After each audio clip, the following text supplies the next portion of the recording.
ride. So we hope you have a good time. If you've been on a C-130 before, this will be unlike anything you've ever experienced. So we plan on, we aim to please. So you will never go faster or really lower or closer to the ground than you will on this C-130. And that's something we want you to take away, because for people that have not been in a C-130 or not our service members, we want to show you that airmen, soldiers, and Marines will get in the back of a plane like this, and we got to go put them in harm's way. So our job is to get them there safely so they can go continue the mission. So we're going to give you a very small part of that. It's going to be about a 10-minute ride into the rules of engagement here.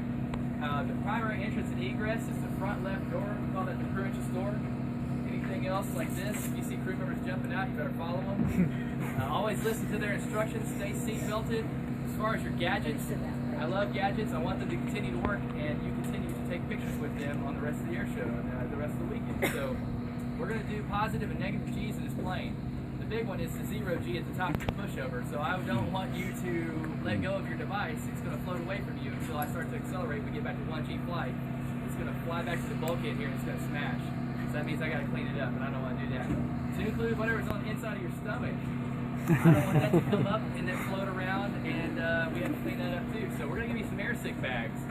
Feel free to use them. It's not a point of pride. If you don't use it, awesome. If you use it, it's actually pretty. We'll take a picture with it. Right?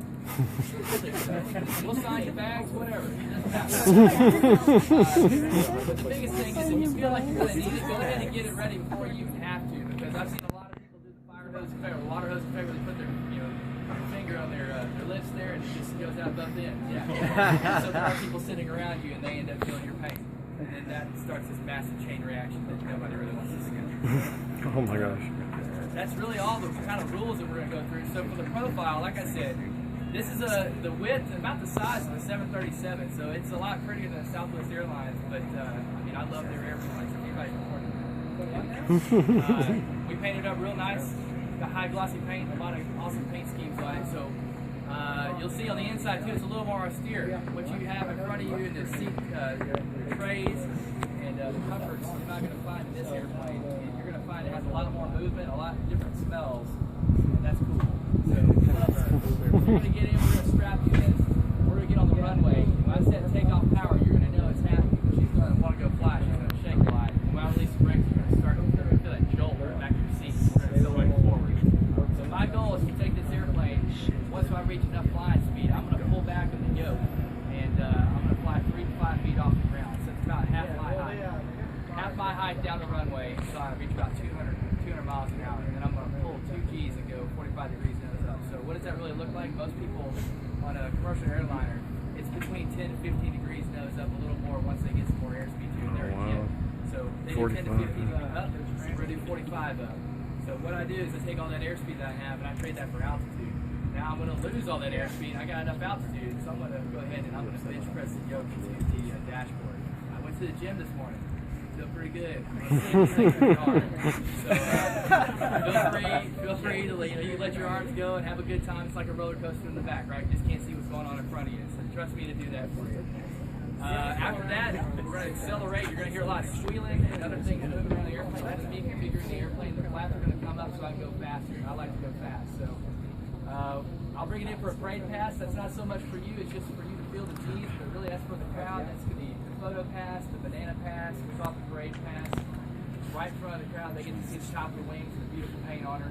After that, I'm going to climb away from the ground, get away from all the obstacles, and I'm going to set up for what I call the flat pass. And this is where we'll actually do as fast as the airplane will go, as slow as we want to take it, about 60 feet. So complete that. I know you guys got some lights out here on the apron. We're going to be below those lights.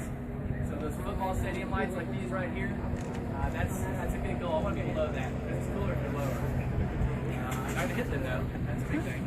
And we're going to go 320 knots, it's about 370 miles an hour, so it's as fast as you'll go in a C-130.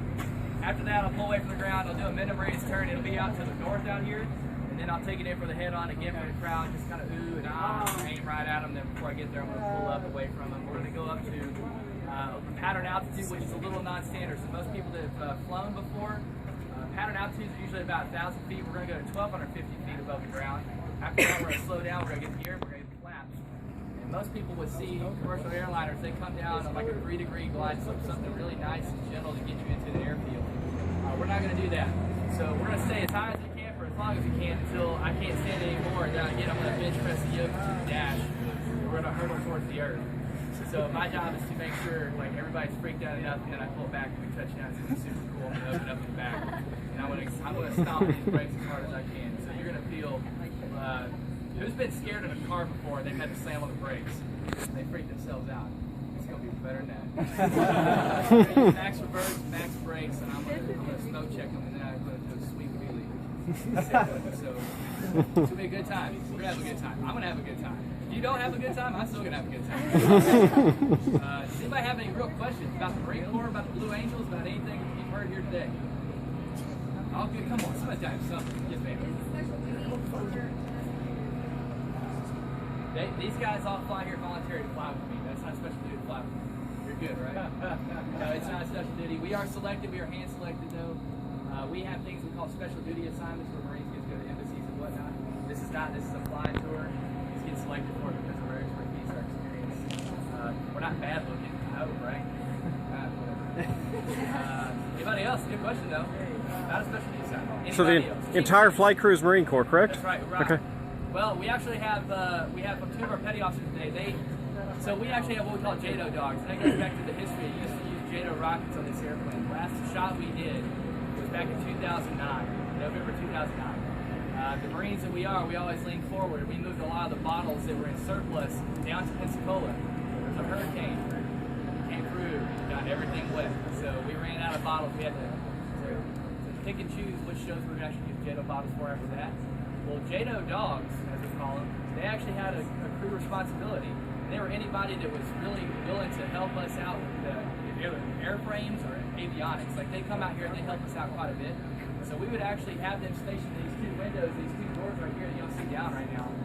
But when the bottles go off, you need all the bottles to go off. And it's their job to actually look down like, all right, all the bottles lit. Okay, cool, thanks. You know that. So we wanted to continue that tradition because we have a bunch of sailors that they ended up breaking their backs to help us maintain this one airplane we have to continue to support the team. So this is a good deal for them. It's a good question. A lot of people don't ask that. Thank you. But the primary crew is they all come from the Marine Corps. We all go back to them. Thank you. Anybody else? That's good. Still got a little bit of time. One or two more. Where's everybody think I'm from with the name Dusty? Kansas. Texas. Texas. All right, Texas. There you go. Got some relatives lived over there in Tyler and Longview, so I've been in this area. I've been in Bossier City. Won a little bit of money from the Horseshoe Casino. They probably want it back, so we're going to give it back to them.